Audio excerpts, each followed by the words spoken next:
Olá, tudo bem com você? Seja bem-vindo aí. Eu sou o professor Ronaldo Soares. Estou falando aqui de equação do primeiro grau, uma introdução bem simples para a gente entender o que é uma equação do primeiro grau.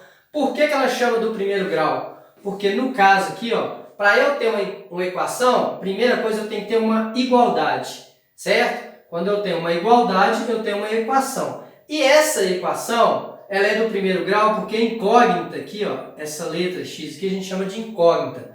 O expoente dela é o número 1, então ela é a equação do primeiro grau. Se tivesse aqui em cima do x um número 2, uma equação do segundo grau. Se tiver um número 3, uma equação do terceiro grau. Ou seja, é o expoente da incógnita que determina qual é o grau da nossa equação. No caso, nós estamos tratando de equação do primeiro grau, o x não vai ter expoente nenhum ali, né, que a gente não se coloca 1 e não precisa. Então, vai ser nessa fórmula aqui, essa fórmula geral, onde ax mais b igual a zero. O a ele tem que ser diferente de zero, porque o a é o coeficiente que acompanha a incógnita. Então, esse coeficiente tem que ser diferente de zero. Senão, não existe ali uma equação do primeiro grau, ok? Já o b, né, o b aqui que é o outro coeficiente, a gente chama ele de termo independente, tá bom? Também. Isso igual a zero. Outra coisa importante, coloquei um exemplo aqui. 2x mais 8 igual a 20.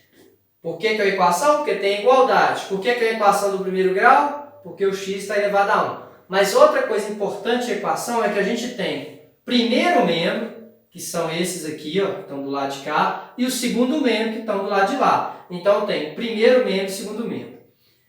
Outra coisa importante é entender que para fazer a resolução de uma equação do primeiro grau, nós temos dois métodos. Um método tradicional e um método prático.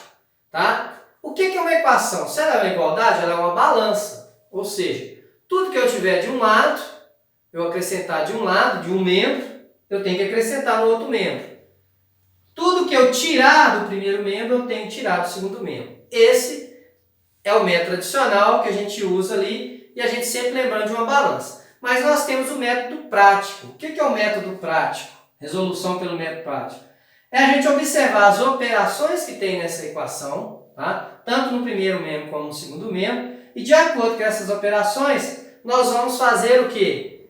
A troca dessas operações. O que a gente fala popular aí, mudou de membro, a gente troca o sinal, tá? Mas na verdade, essa troca do sinal, a gente está trocando as operações. Tá vendo aqui que a seta é para esquerda e para direita ao mesmo tempo? Porque se eu estou com termos que está tendo adição, eu vou mudar, quando eu mudar de membro, para subtração. Se eu tenho termos que de um membro está com multiplicação, eu vou mudar para o outro membro com divisão. E vice-versa. Se eu tenho um termo no membro com divisão, ele vai mudar para multiplicação. Ok? Então tem essa troca de operações. É bem simples. Preste bastante atenção. Vou marcar de vermelho o que nós vamos mudar. Vou marcar de vermelho o que vai ser alterado de um membro para o outro.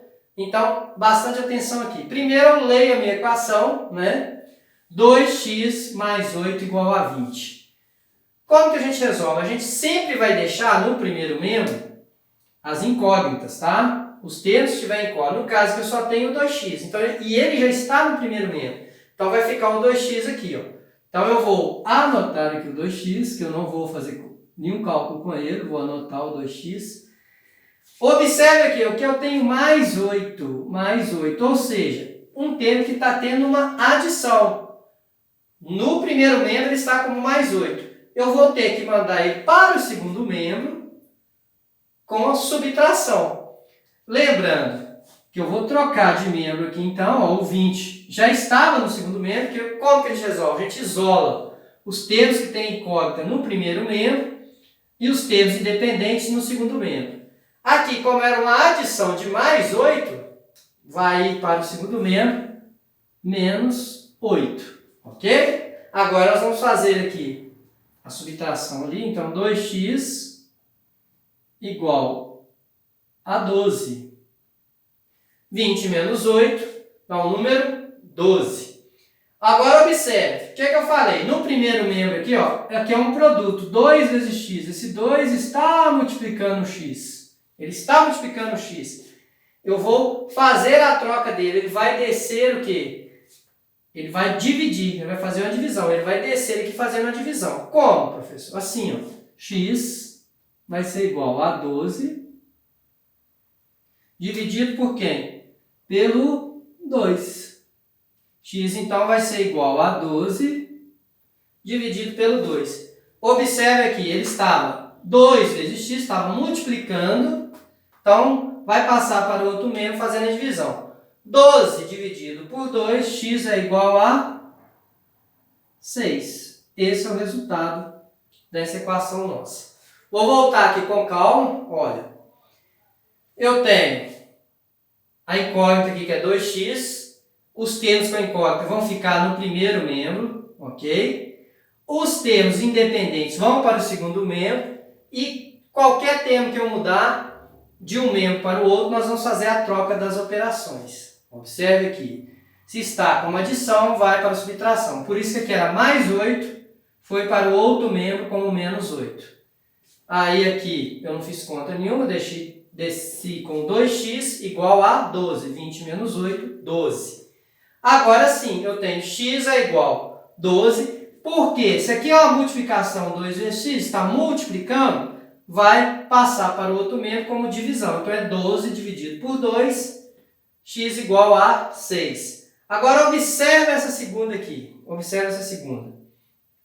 Eu tenho termos com incógnita aqui no primeiro membro e um termo com incógnita no segundo membro. Ok? Teremos que deixar os que têm incógnita no primeiro membro e os termos independentes no segundo membro. Aqui eu tenho esse termo independente aqui, ó, menos 4. Então nós vamos fazer, vou marcar aqui o que nós vamos fazer nas trocas. Esse menos 4 e esse menos 7x. Nós vamos fazer a troca. Então observe, o menos 5x já está aqui. Vou anotar aqui menos 5x, que ele já está no primeiro membro. Aqui é menos 7x. O menos é o quê? É uma subtração.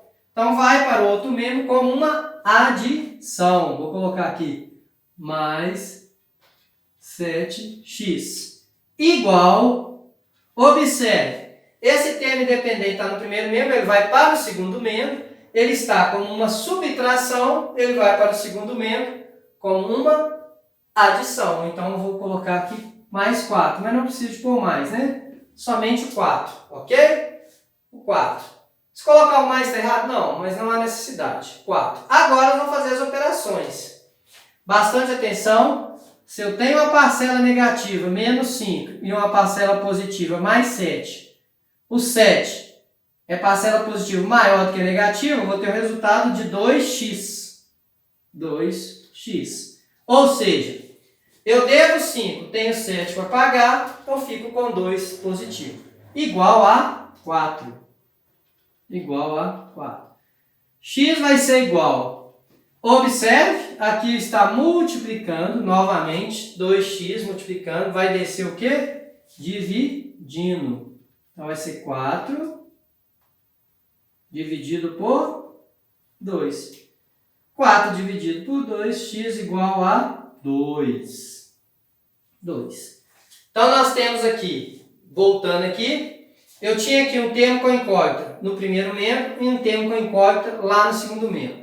Vamos resolver pelo método prático, a gente sempre coloca todos, né, que tem incógnita no primeiro membro, os termos independentes lá no segundo membro. Então, eu já tinha aqui menos 5x, eu desci ele. Aqui era menos 7x, era uma subtração. Veio para o primeiro membro como uma adição, mais 7x. Aqui era menos 4, estava tendo uma subtração no primeiro membro. Foi para o segundo membro como uma adição, mais 4. Depois, eu fiz a operação aqui normal, menos 5 mais 7, achei 2x, igual a 4. O 2 estava tendo uma multiplicação, então vai para o outro membro, estava no primeiro membro como multiplicação, vai para o outro membro como uma divisão. X é igual a 4 dividido por 2. Né? 4 dividido por 2, x igual a 2. Vamos verificar aqui mentalmente. No próximo vídeo depois eu vou fazer as verificações passo a passo, tá? Mas aqui só para a gente entender. Se eu falei que é uma balança, então tem que estar equilibrada a equação. Ou seja, tem que dar o mesmo número no primeiro membro e no segundo membro. No caso aqui no segundo membro já tem o número 20, mas vamos substituir o 6. 2 vezes 6, porque aqui não é x, 2 vezes x, então se o x vale 6, 2 vezes 6, 12. 12 mais 8 vai dar 20. 20 é igual a 20, então está corretíssima a resolução da nossa primeira equação. Vamos ver a segunda. O x é igual a 2. Se o x é igual a 2, quando eu colocar o 2 aqui no lugar do x, e aqui também, nós temos que achar o mesmo número. Menos 5 vezes 2 vai dar menos 10. Menos 5 vezes 2, menos 10. Menos 10 com menos 4, menos 14 no primeiro membro. E já lá no segundo membro eu tenho menos 7. No lugar do x eu coloco 2, menos 7 vezes 2, menos 14. Ou seja, teve um equilíbrio ali, a nossa balança está equilibrada, então a resolução da primeira e da segunda equação estão corretas, tá bom? Preste atenção, pausa aí o vídeo quantas vezes for preciso, volta e tenta entender da melhor maneira possível. Um abraço, até o próximo vídeo e estude bastante!